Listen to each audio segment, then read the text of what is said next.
Hi, everyone, and welcome to Signature West Podcast. I'm your host, Sam West from Palm Springs, California. And as you know, I'm a seasoned real estate agent since 1991, and I bring you the podcast to bring you inspiring stories. Today is no exception. Today is my 100th episode. 100 episode. Let that be heard. And instead of bringing on a new guest, I decided to bring three previous guests, all local, all from Palm Springs, and have a chat about what they've been up to since our last chat. How's that sound? Sounds good? Perfect. Let me start with Matt. Matt Miller. You are with Well in the Desert. For the ones that don't know you or that don't know our last conversation, briefly tell us what is your role with Well in the Desert and what does Well in the Desert do? Thanks, Sam, for having me and to change this morning. Have been working with the Well in the Desert for the last 15 years, and I'm the president, and we serve about just under 100,000 meals last year in Palm Springs. So we serve a hot lunch, but we also help with bus passes, and we help with the mail, and we help anything that anybody needs that's homeless. Plus, on Saturdays, we have a food bank where we serve 250 families every Saturday for the last 30 years. So that's what we do. And you're not a paid person. You're just this is a from the goodness of your heart. Correct. I have a All right. full-time job. So Okay, all right. yes, it's I just want to volunteer. clarify. All right. My high Petro, tell us a little bit of Blue Zones project and what is your role? Sure. Congratulations on the anniversary of 100 sessions. That's a My head big deal. hurts. I can imagine that. So I'm the executive director of Blue Zones Project Palm Springs. I've been in the desert since pre-COVID, January 2020, and I've been running Blue Zones Project Palm Springs since last October. And Blue Zones Project is a community-driven initiative as part of Blue Zones LLC. And our goal is to make healthier choices the easier choices. And this is a 3-year transformation project. In March 2028, because of this work, Palm Springs will become a Blue Zones certified community. And as part of this effort, we have the support of the city, the county, and a number of sponsors, because everything we do is free of cost. A number of sponsors that include Eisenhower, RUHS, Molina, Kaiser Permanente, the city, and obviously, and the county. Great. Last but not least, Brent. Safety blows. Absolutely. Yeah. So I started Safety Blows 2 years ago in response to what seems like a real increase in violence, just with a lot of different things towards the LGBTQ community, as well as racial minorities, religious minorities, a lot of different things. And with all of this, fear of aggression, not only directed verbally, but also like through legal means. So I started Safety Blows as an initiative to really talk about personal safety. But there's some really cool stuff coming up too, kind of version 2.0 that I'm excited to talk about. Can't wait to hear. Yeah. All right. So I know pretty much most of all of you and what you've been up to, but I want to focus on certain things. I'm going to start with Matt again. Matt, you had a very misfortunate situation happen with Well in the Desert. I want to know what happened, because obviously some here don't know, and for the ones that don't know, they need to know what happened and where are you at with all that? Well, the Well in the Desert was given a 30-day notice in May for us to vacate a location we had as our food bank for the last 30 years. And the city had determined that they wanted that location for a fire station, so which is no objection to that. It was just that we didn't have enough time to move a food bank and 250 families. So we've made some progress. As a result of that, the Well in the Desert has received 1,050,000 in a capital building fund, and we're going to be building, and we'll be announcing that later on this year. So right now we're moving to a temporary space, but what that did was not a negative. It actually gave us the money we needed to have a place that we're not going to get kicked out again. I think that's the overlying thing is that we're going to have a huge kitchen. We're going to have a place where we can bring the community for artists and adopt a container for people to decorate and do flooring and tile and bathrooms and showers and washers and dryers. So we're really excited about having this big facility that we'll be able to use for our community. So that's what we've been doing, and we'll be working hard on that this next year to get it to fruition. But let's you make it sound so easy and so sweet and so lovely. But let's be honest, when you got the notice to vacate, which obviously, I think how they give you 30 or 60 days? We got a 30-day notice to vacate. Okay. When that happened, how did it make you all guys feel? You, the clients, the people that help out. Obviously, you didn't have plan B because you didn't know.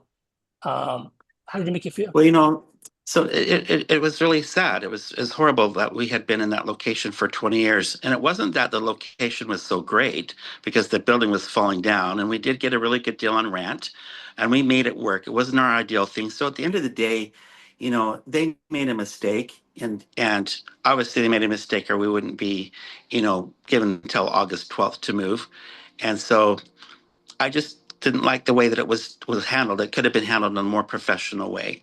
And so as a result of that, I think it made some heads turn in a good way that we're not going anywhere and there is a need for us to be here. Because if not, you can imagine these families, another 250 families are not getting, where are they getting their food from? And all the homeless and the 100,000 meals, you start to think about that. What does that really do to our city as a community? So as something that was a real negative, Sam, it turned into a real positive. Now the community is behind us and they want to help us. And we're going to build a beautiful building that we can all enjoy. So I think that's the tone, is that I'm past the discouragement of giving 30 days, gave us a little more time.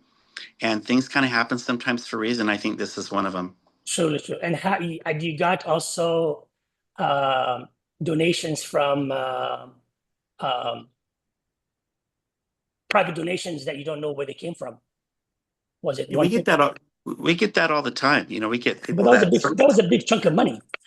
Yeah, we're getting chunks of money because I think the community's tired of us being kicked out everywhere. We've been kicked out so many times from this location. This location doesn't work, and that location doesn't work, and I think that it's time for us to have a place. But I think more importantly, as that's been discouraging over the last many years, it's just the hope and dream that we actually can share hope with our clients. When I told the clients how much money we received, They fell out. they were so shocked and they were so happy and smiles were on their face like, yay, we finally get to go to one location. We're not having to go to 4 locations during the week, So to them, it's been a good thing. And did you say the reason why for the eviction? What now? Or should we mention it? The city's planning on building a fire station. It didn't work at the proposed location they wanted, which would have affected a lot of businesses and employee parking. So, Right. and I understood that. And it wasn't that they're going to, the $4 million transaction wasn't the problem. It was just the lack of care for us that 30 days was, let's move all these people in 30 days. It's like, where's your common sense, right? Did they give you a reason why 30 days? Like, what's the rush for them? What was the big rush? Well, I don't really know the answer to that. I can just say that there's people in town that have a lot of money and when it comes to owning buildings and stuff and we respect them. We respect them. They do a lot for the community on one side as well. So it's a catch-22. But at the end of the day, as much as I was pissed off, now we're actually in good solid footing. So if that didn't happen, I wouldn't have received the $1 million. So it's kind of like a good thing that happened. Right. Good for you. Good for you. You also wrote a book, which I'm obsessed with the cover. Obsessed. If you're gonna show us the cover, that would be amazing. This is the cover. You want to move your hand a little bit? There you go. And there you go. I just love the cover. I don't know who did it, who was responsible. It's just obsessed. I haven't read the book because, as you know, I get triggered with this topic, and right now my head can't handle any more triggering. So I'm gonna wait till I'm my head on together and I'll read it. But congrats to the book. Thank you so much. And whoever did the cover, it's just perfection. The reason for that cover too is the fact that a lot of times with the homeless individuals, we see the animals, but the homeless people we don't see. Exactly. They're kind of invisible. And there's a chapter in the book about the invisible. I think that's what's important, is that we always look at the animals, but we forget to look at the people too. And how they're connected. They really are connected. Like they can't go without the other in so many ways. That's all they Now, got. Yeah. we forget that our clients on the streets are just like you and me. They're real people, and they have their pets. We have a lot of pets. Last year we gave out 3,000 pounds of pet food. Yeah. And your book covered it. When I first saw it, I was like, wow, they just summarize it all in one picture. Yeah. Yes. You and Brent, a good Brent, have one thing in common: music. Oh, Yeah. So so you guys want to I don't know if you want to start with your music, or Matt, you want to tell us about your music as well? Well, I'm actually working on a concert that will perform for Well in the Desert, which will be pretty cool.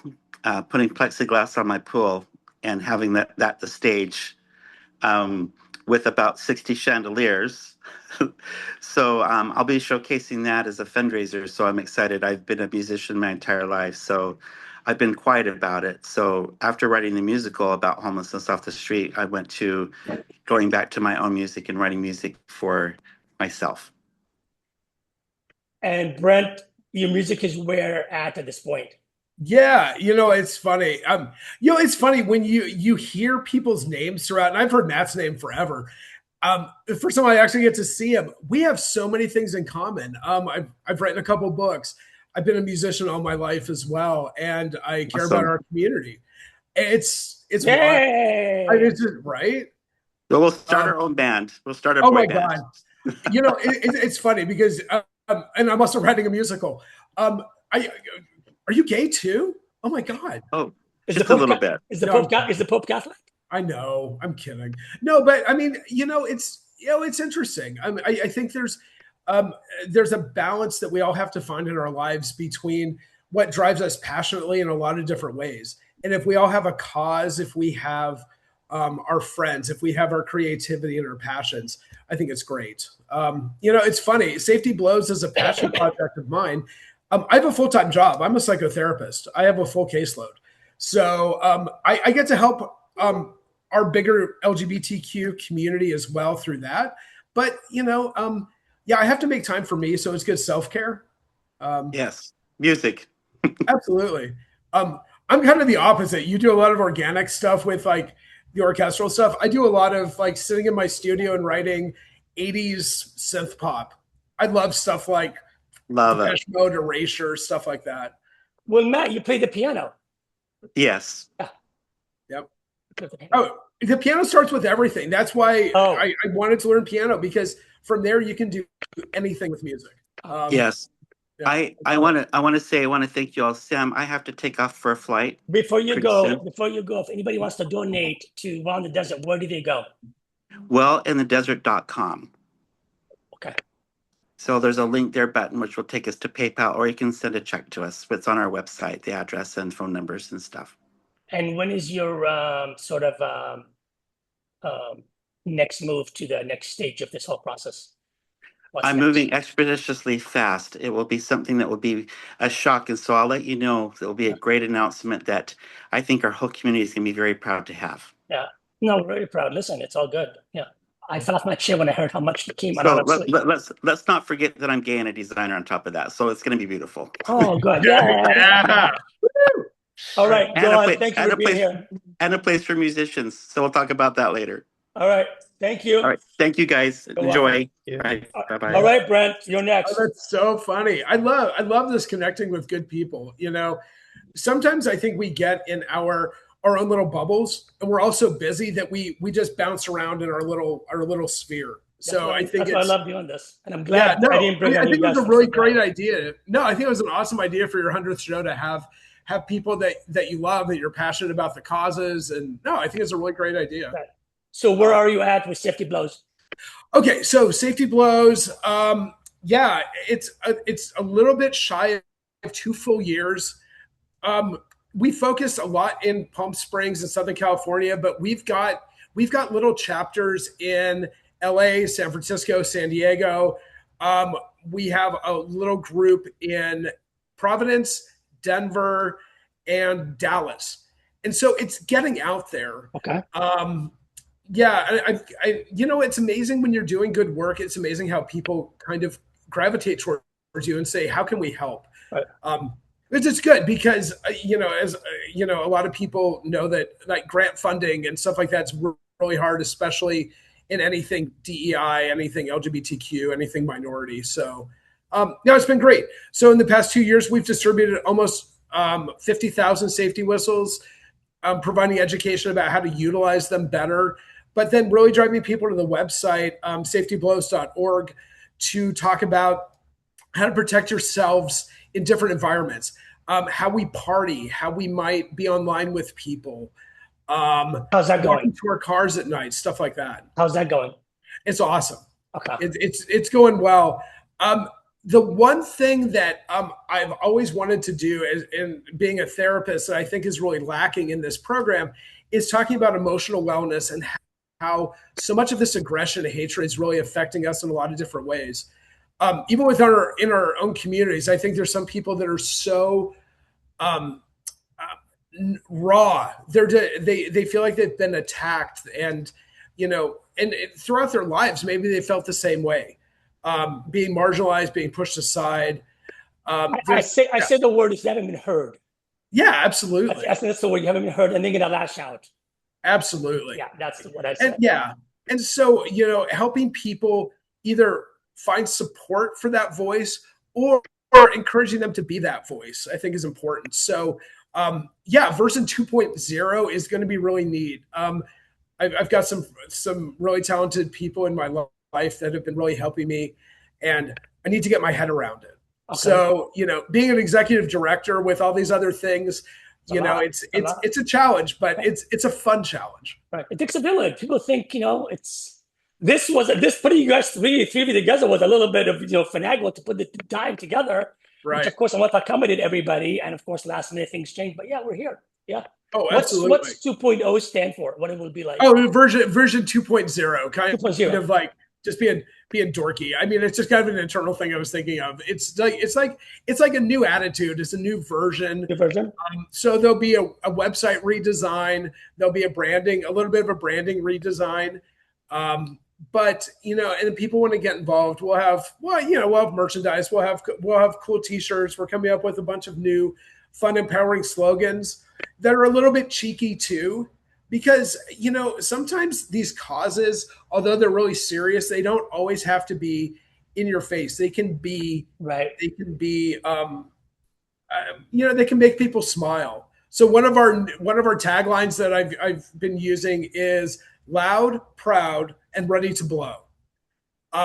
It harkens back to this whole safety whistle thing, but it's fun. And you know what? This organization's like, it's about people like resonating with it. So do you know any examples that people actually were in a situation where they had to use them and they used them and it worked for them? That you do? Okay, that's good. Actually, we were tabling at Transgender Pride, and I had an individual that pulled me aside and told me about a situation where this happened, where there could have likely been a sexual assault, or a physically violent assault as well. So these things are out there. The whistles are a functional tool, but they're also a symbol for empowerment and not being silent in the face of adversity. Right. So, it's great. We also have a lot of parents that have contacted us saying this is a great website for our kids to help them stay safe and start thinking about their surroundings and the choices that they're making daily. Because danger could exist wherever. So it's to just be aware. Just could be a parent and with their kids in school or whatever, or it could be a teacher. I don't know. It could be anything. Oh my God, 100%. Yeah. Totally. Yeah. Are you doing any fundraising? I thought you did some fundraising. Yeah, so we've been doing some fundraising. It's hard. I think a lot of people's monies are tight. Yeah. So we do have a bunch of private donors.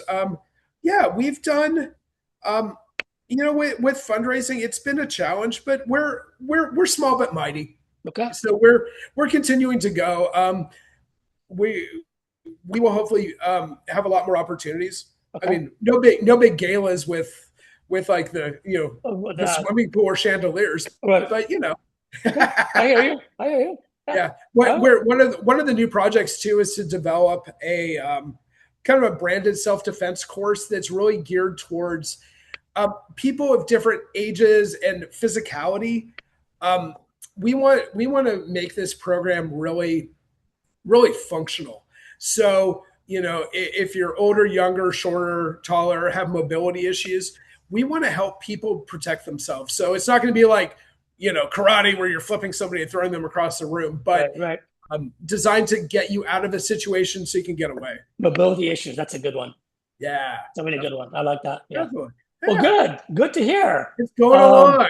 If you need any help, let us know, let the people know, and we'll get it out there. I will, definitely. No, I appreciate the support. I mean, the podcast is awesome. Congratulations on 100 episodes. Thank you. Mai, you're next. Sure. And thank you for having me. I think, what Matt and Brent are doing is really very in line with what Blue Zones is doing, because we are looking at well-being from a very comprehensive perspective.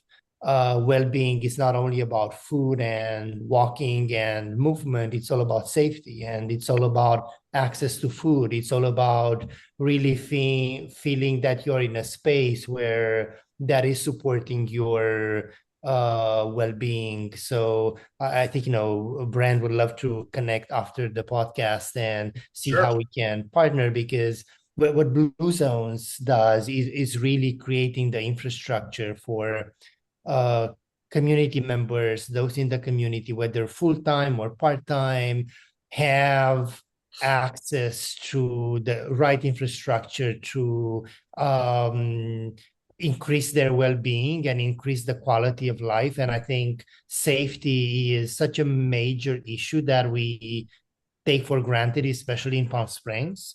And Blue Zones Project Palm Springs obviously focuses on Palm Springs. So we are looking at, obviously, community engagement is a big part of our work.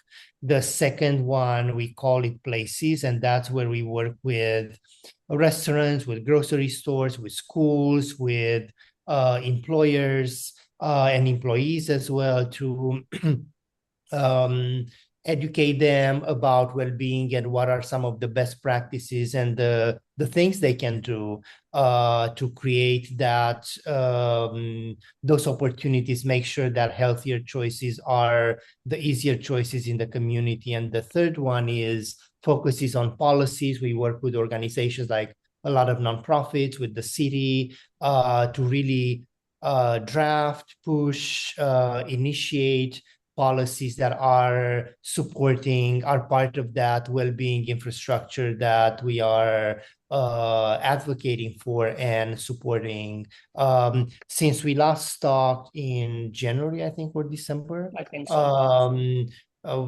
we had Blue Zones celebrated 1 year of work in Palm Springs, which was last March. So we are in our second year out of 3 of working in Palm Springs, again, to create that infrastructure.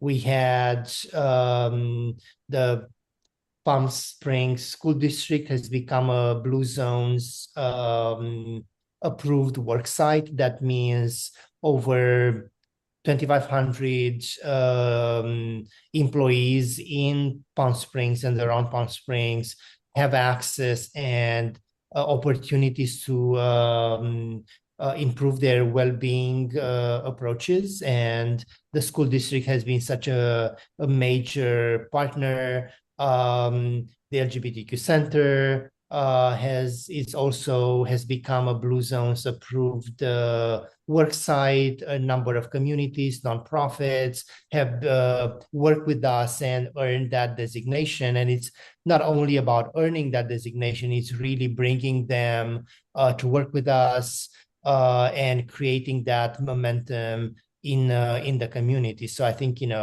what Brent is doing, what Matt is doing is really very important and part of the well-being conversation. All of you guys, that we are currently having. Yes. That's why I went to my list. Who can I bring? And not the fact that you all live here, but it was really made sense to me. Fun fact about me and Mahai: I am born in Egypt, Cairo, and I left young. I left at 13. Mahai is born in Romania, but somehow he managed to go to the school University of Cairo. Yeah. And for 3 years, and he actually speaks he doesn't speak, but he knows pretty much the dialect just as much as I do, which is very ironic. How Romania, Egypt, Yeah. Palm Springs, yeah, Exactly. yeah, So yeah. things That happen. was So yeah. So the question for you is, your job has a ending date, Yes, March 2028. 28. Okay, so that's 2 days. What happens after that to the organization? Or do you just So that's, I and me and my team are very focused on building that infrastructure in the community. So the well-being work, the continues through our partners, like, as I mentioned, the school district, the city, the police department, a number of nonprofits, communities, they will continue doing that work. Faith-based organizations, really any type of entity in Palm Springs, that through our work they will get the knowledge, the tools, the strategies to really reinforce and continue providing the right context and environment for their residents, for their employees, for their customers. If we are talking about restaurants, grocery stores, Right. hotels, and so on, they have access to those well-being opportunities. So that's, I think, part of the work. Right. And how we work with organizations. For example, if it's a nonprofit or a community, we have kind of a standard approach. We assess what they are doing in terms of well-being, depending on their scope of work, and then we bring more options for them to add more well-being tools and opportunities for that entity. And it's not just because an organization becomes or a community becomes Blue Zones approved, it doesn't mean the work stops there. We continue working with them through programs. We do a lot of events, workshops that are really making, I think, people think about their well-being as part of their daily routine. Yeah. And it's not something that, oh, I need to eat healthy today or I need to walk today, but it's really you do it because it's part of who you have become. Right. All right. So I want to close with one question, and you're going to finish the answer. Let's take Brett. Brett, what are you most proud of? What am I most proud of in general, or with? We don't want to make it a whole psychotherapy session about the whole day, about especially the project Safety Blows. One of the things I'm the most proud of is seriously getting in front of people. Doing outreach is a lot of energy expenditure, but we've done, we've done like over 30 outreach events where we're talking to hundreds and hundreds of people, and it's fantastic. We're exhausted and all that stuff, but talking to people about what's going on and them getting fired up, and they're like, yeah, this is great, and getting them fired up. It's the gratification. Them buying packages of whistles to give to their friends and their kids and their communities and joining with us. So yeah, just seeing people get fired up. Okay. It kind of feeds me. I love that. Good. My high. I think it's really, seeing how the community reacts, just like Brent mentioned, especially in Palm Springs. I think we are lucky to be in Palm Springs. Well, not this week or last week, not in August. I don't know. Yes, I know. Well, in general, right? In general, yeah. We have AC, so I think we are still lucky. I think it's people move to Palm Springs to have a better life. And, to get healthier or change something, in a positive way. So I think, that seeing that interest in everything that is related to safety, well-being, just being better. Right. I think, that's very exciting. And really getting out in the community and just, I mentioned at the beginning that Blue Zones project and Blue Zones is really community driven because we have a lot of tools that are templates and reflect all the lessons we've learned in other communities, but at the end of the day it's the community that drives the conversation and tell us, well, yes, this is the theory, but this is how it works best for us, and that changes from community to community. Correct. Yeah, great. Right. So I think that's kind of getting that ownership.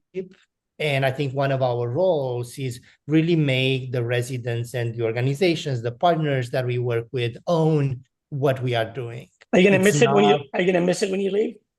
I hopefully will, do something in the same space area, or, I left jobs before, so it's not, but yeah, I think, to Brent's point, you get that energy from the community, and you see that, people really buy in and want to own what you share with them. And I think that's the best thing. Sure.